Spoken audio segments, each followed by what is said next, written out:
Did we get one step closer to Hugh Freeze naming his starting quarterback yesterday? Freezing temperatures are likely for several hours inland and a few hours closer to the coast.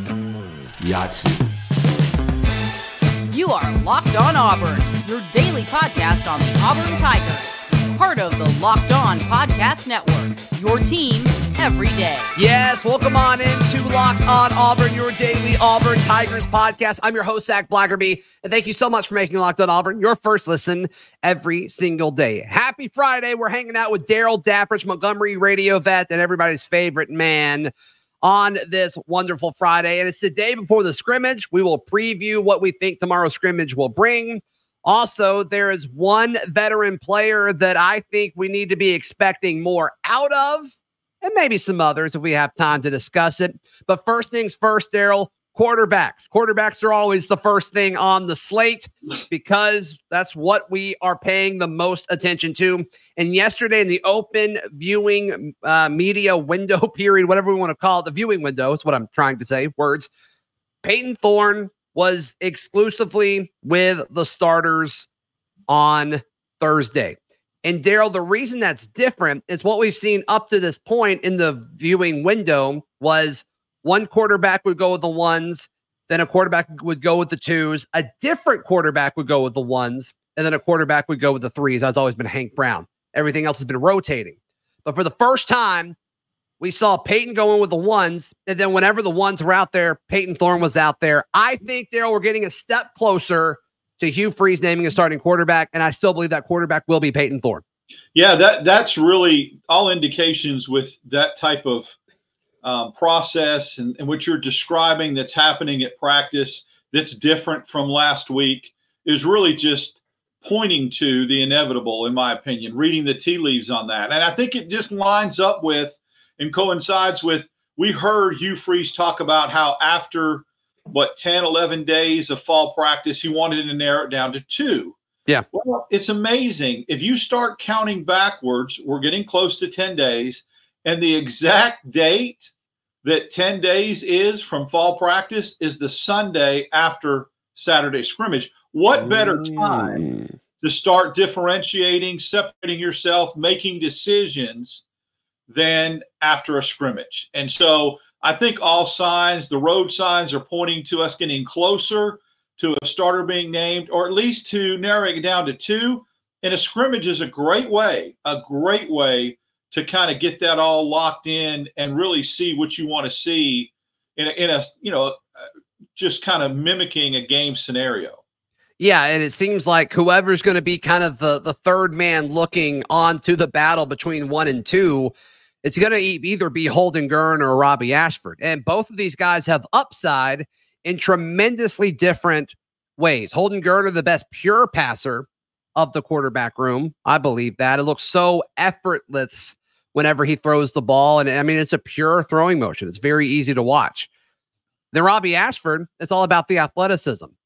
And we'll talk more about what we think the scrimmage could possibly look like later in the show, Darrell. But depending on how it's set up, Holden could be at a massive advantage just because the nature of fall practice and how you treat quarterbacks, you want to protect them. And that's where Robbie's at his best, is when things kind of get, off script and, maybe he needs to escape the pocket and use those legs, that very athletic skill set of his. I don't know if the scrimmage necessarily stacks up to help Robbie tomorrow. Right, because if you touch him, he's down, and he really can't show what he can do with his legs. When plays break down and he has to improvise, that's when he's at his best. They blow the whistle and stop the play when that happens in a scrimmage. But I also think that this offense, now, for all the things we've heard about how great, and I've witnessed it myself, the way the ball comes out of Holden Geriner's hand. It's effortless. He spins it.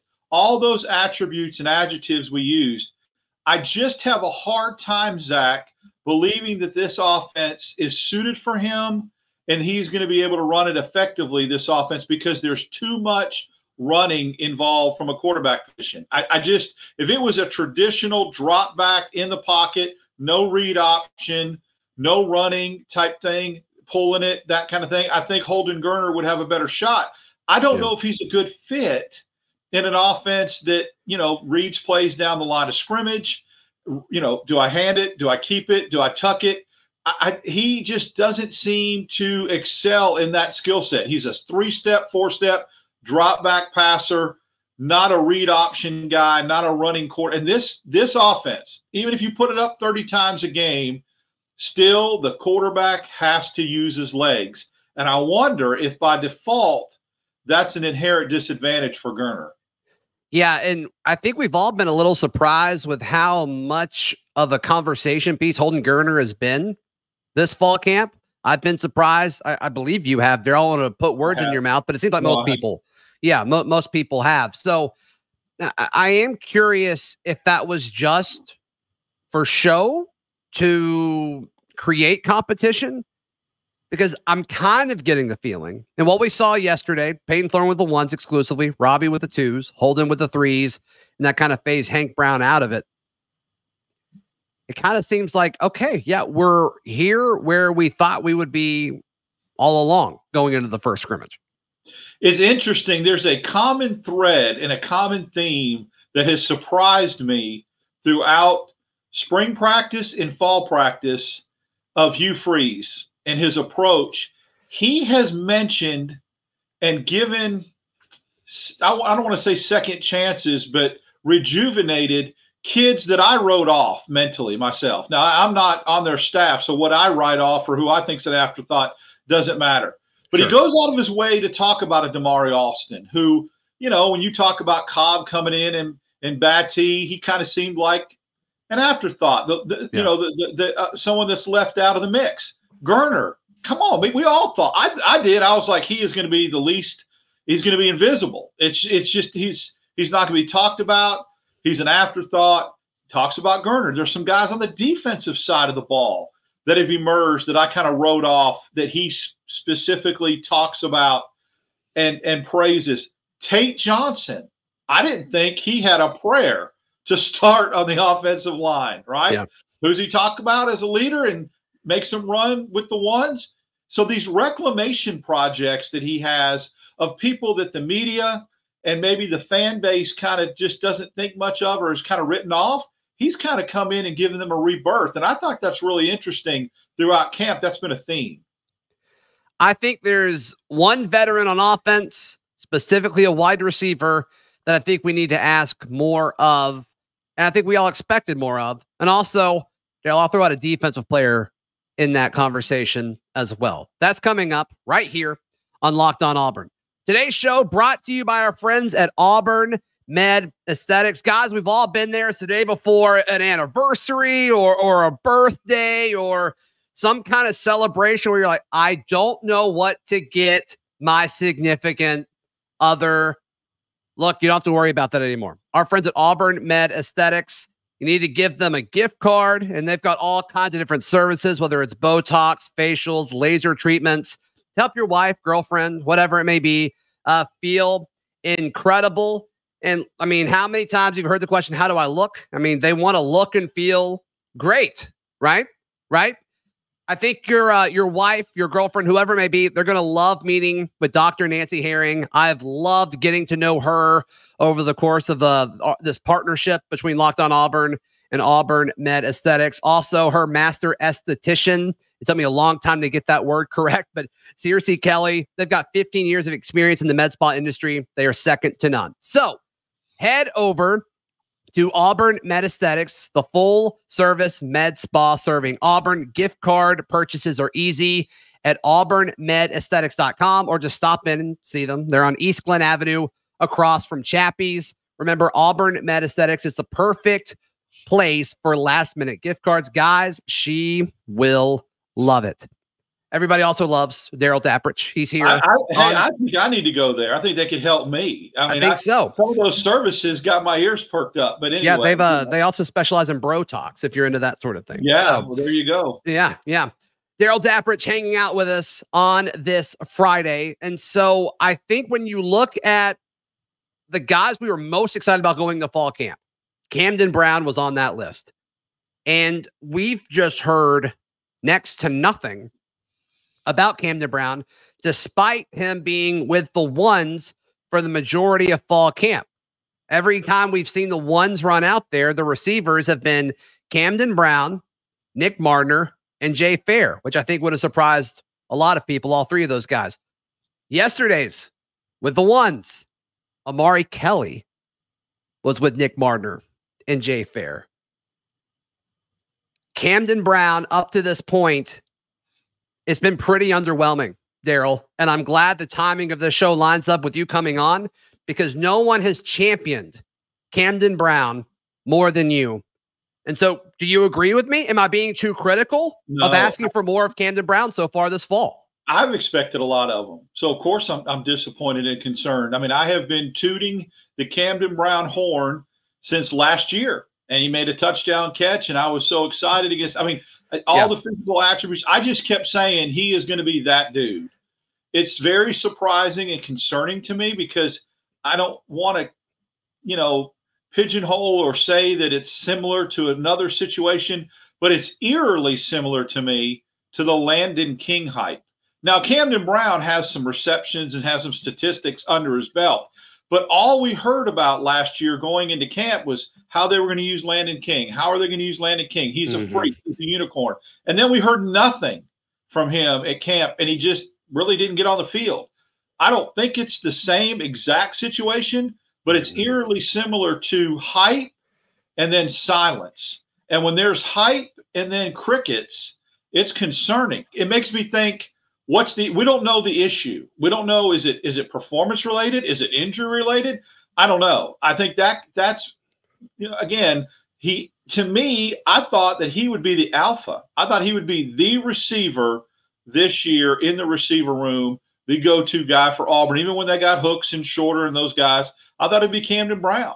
And the fact that it's just quiet is really, I think, something to be a little bit concerned about. Here's why I think there's a difference between Camden Brown and Landon King. I know you prefaced this with saying that it's not identical, because we would have both agreed that it's not. But Landon King arrives as a tight end, and then they want to move to wide receiver, and so they're like, "Yeah, lose this weight, and we'll put you at wide receiver." And it's like, well, you're not a wide receiver. Like, it's more than just being able to catch a football and being a big body. Like, he didn't have the wiggle of a wide receiver. He didn't have the burst of a wide receiver. And so he lost all this weight, and they're like, oh, wait, you're actually not a wide receiver. You're a tight end that should be used in the receiving game. And it was too late. And so now he's gone. He's transferred. I think he's at Utah. And so Camden Brown, I think, has actually been put into situations to succeed. I mean, especially in a Hugh Freeze, Philip Montgomery style offense that's favored, is known for favoring wide receivers. Yeah. So I just have a hard time believing that he hasn't been given the opportunity to win one-on-one battles in camp consistently, to run routes at a high level and get open and catch passes from all of the quarterbacks. I just don't believe that opportunity hasn't been there. But I mean, I'm asking folks that are there throughout the entirety of practice, and I specifically ask about the receivers every chance I get. And it's not that I've heard his name less, Darrell.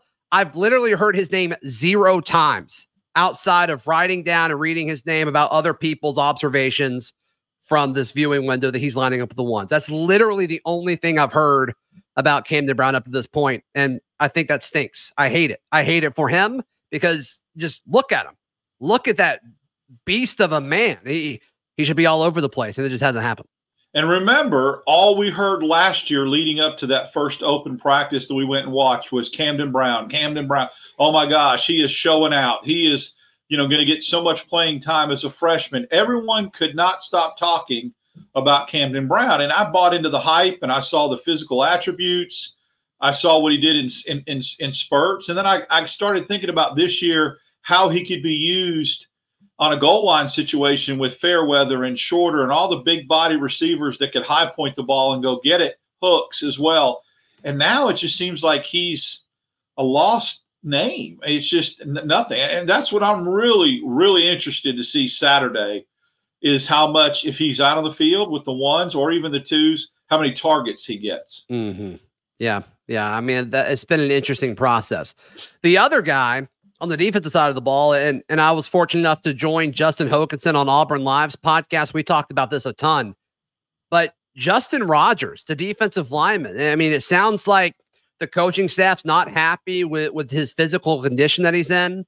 And it sounds like he was battling injuries over the summer, so he probably wasn't able to condition and work out as much as he would have liked. So I'm willing to give him the benefit of the doubt. But just sounds like he's had a rough start to fall practice. He's going to be available to media later today. I'm curious to see what those conversations look like between him and what kind of questions he's asked. But it sounds like he reported a little heavier than this coaching staff wanted him to fall camp. And this is a guy that they wanted to start at the nose tackle position so they could scoot Jason Jones out to the 3 technique, and that just hasn't really been able to do that yet. He's been the backup nose. He goes in the same time as Lawrence Johnson does, been consistently with the second unit, and the other parts of that second unit have kind of rotated in and out, looking at the jack and the defensive end spot. But that's been pretty consistent. Your starting interior defensive linemen have been Jason Jones and Marcus Harris, and then after a few plays, you'll see Justin Rogers and Lawrence Johnson rotating in there. And to me, I think that's a disappointment. I mean, this is a guy that was a former 5-star kid,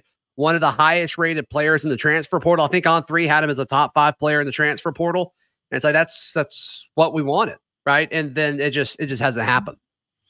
Heavily relied upon to stop the run too. I mean, we talked about that in the SEC, how you're going to have to stop the run inside, interior. And with him and Jason Jones, I felt really, really comfortable and confident that you ain't running up the middle on Auburn. It's going to be run stuffers. You're not running between the tackles. Mm-hmm. If he doesn't get that figured out or get back in shape and start to do what he needs to do, that's going to be, you got to count on a guy like Zacchaeus Walker, who supposedly has had a good camp. I guess Kite is another one that might slide over. But you've got to have somebody, Johnson coming from Purdue. Someone's got to step up and be the run stopper, because you don't want to get gashed between the tackles. You know, it's interesting, until today, or yesterday actually, a name that I was kind of disappointed in and thought we needed to hear more from on the side of the ball from a veteran standpoint was Donovan Kaufman. And then the news breaks yesterday that he switched positions again, which I'm glad. I think he should have been doing this all along. They moved him from nickel or star to a true safety position. I like that. I like it too. I think he's more comfortable there, and it does exactly what we talked about. We kind of predicted that it was going to happen. I thought that somebody from another position in the defensive backfield would move to safety for depth. And now you've got Simpson, Puckett, Gilbert, and Kaufman. You're a little bit deeper in the safety room now. And Kaufman, as a freshman, played a lot of safety for Vanderbilt. So I like that move. I had not heard anything about him in camp. It was, you know, just crickets, another ghosted situation. So that coming out yesterday, I think solidifies the back end even more for Auburn. Yeah, and I like Kaufman. I think the strength of Kaufman's game is understanding what the opposing offense wants to do. I don't think it's the actual physical part of implementing it. And I think it's safety, just granted by the natural space that you're giving away from the line of scrimmage. I think that'll benefit him more. Nickel is a very physical position in regards to you either can cover this guy or you can't. I think with safety, it's going to give you a little bit more wiggle room. And I think that could help Donovan Kaufman a ton. Darrell, the first scrimmage of fall camp is tomorrow, which is just another sign that the season is getting closer and closer. What are we watching for? What are we excited about? What do we think the storylines will be following it? We'll share that next, right here on Locked On Auburn. Today's show brought to you by our friends at eBay Motors. For a championship team, it's all about making sure every player is a perfect fit and it's the same when it comes to your vehicle. Every part needs to fit just right. Earlier this week, I dealt with car issues. It's a pain, but heading over to eBay Motors, I put in what kind of car I drive. It is a Toyota Corolla. And so then everything pops up. It's like all these green check marks. It's like, okay, this is exactly what I need. And if it didn't fit, I knew I would get my money back. A little peace of mind there. But they've got over 122 million parts to choose from. They've got what you need over at eBay Motors. So get the right parts, the right fit, and the right prices at ebaymotors.com. eBay Guaranteed Fit, only available to U.S. customers. Eligible items only. Exclusions apply. Auburn family, let's ride. Darrell Dapprich, happy Friday to you and to all of our everydayers out there watching, listening, consuming Locked On Auburn, however you choose to do so. Tomorrow is the first big scrimmage. Darrell, I think the biggest storyline coming out of this, it's always about quarterback. Mhm. It was this moment a year ago, that scrimmage a year ago, where we left there thinking, oh my goodness, TJ Finley might actually be winning the quarterback battle. And I think obviously all three of the options are better than any of the options Auburn had a year ago, which is certainly a nice thing. Props to Hugh Freeze for being able to pull that off. But to me, it's going to be all about, I think a quarterback is going to separate. And it could be Robbie. It could be Holden, but I think it's either going to be Robby Ashford or Payton Thorne tomorrow. And I think that's going to be the big talking point in the press conference that Hugh Freeze gives, as well as reports coming out of the scrimmage and whatever kind of morsels of the scrimmage we're able to pick up. Yeah, it's like you've done this before. It's like you got right inside my brain, and we didn't even talk about this beforehand, and you really articulated exactly what I was going to say. I'm going to add a little caveat to that. It was a year, and I don't mind saying it because he went on the record. It was a year ago today that Charlie Trotman, former Auburn quarterback, left the scrimmage and told me Auburn doesn't have a quarterback. We don't have a quarterback that can throw the ball accurately downfield. I mean, nothing. And so, there you kind of knew at that point there was going to be some problems and some issues when a former quarterback says that. That's why I am so eagerly anticipating watching Payton Thorne, and what I feel like is going to happen, I'm going to go on record and say it, a much improved Robby Ashford. He may not be improved enough to win the job, but I think what you talked about earlier in the week on a different podcast is that Auburn is in such better position right now at quarterback than they were a year ago with any of the three dudes, any of them. Yeah. Actually, a water bucket on the sideline probably. But I think that that's encouraging. And then you've got the three guys coaching them up that we're so much, have much more faith in with Montgomery, Freeze, and Austin, as opposed to Keesau and Potato. So that whole situation is so much better. They're better right now, in a better spot than they were last year. I can't wait to see that kind of present itself on the field and basically come to fruition on the field and watch. Even if there was no Payton Thorne, I think Auburn was in a better position this year than last year, because I think Robbie will improve under that coaching staff. Yeah, and then older. Yeah, and Holden's in a similar boat as well. Another year for both those guys. It's a better coaching staff, especially the quarterbacks. I do think it's going to be interesting because you need a quarterback to step up, but I just don't feel good about the matchup between Auburn's wide receivers and Auburn's defensive backs. And so if a receiver can break through, would love to see that, but I'm not feeling great about the offense's chances against Auburn, especially if they go good on good, starters versus starters. I give the edge to the defense specifically because of the defensive backs versus Auburn's wide receivers. And that's why I won't be concerned if I don't see separation. If I don't see receivers getting open like I think they will get open in the regular season, or getting that separation, I'm going to look at route trees. I'm going to look at complexities and how they run their routes. But if we don't see a ton of big plays or big yardage catches, I'm not going to be that concerned, because I'm going to be thinking to myself, it's more about this elite defensive backfield than it is the inadequacy of the receivers. It won't concern me. It's like if you have a really, really good offensive line. I remember Nebraska way back when they had all those big, giant offensive linemen. They would come out of their scrimmages and be so concerned about lack of pass rush. Well, they had 3 Outland Remington winners on the offensive line, and so then they would get in a game during the season and their defensive ends would whip people. So I don't know. I'm not going to be as concerned. I want to see some technique. I want to see, high pointing the ball. I want to see where the ball's thrown, that kind of thing. But I'm not. If there's not a lot of space and not a lot of separation, it's not going to concern me because of how good our defensive backs are. Yeah. And then I think you're going to hear a linebacker step up. I think Keys is going to do his job, but I'm just predicting right now. I'm calling my shot. Eugene Asante wins a starting job tomorrow. I would that's my prediction. I think it's interesting. He was around media yesterday. I think they know. I think they know what's coming.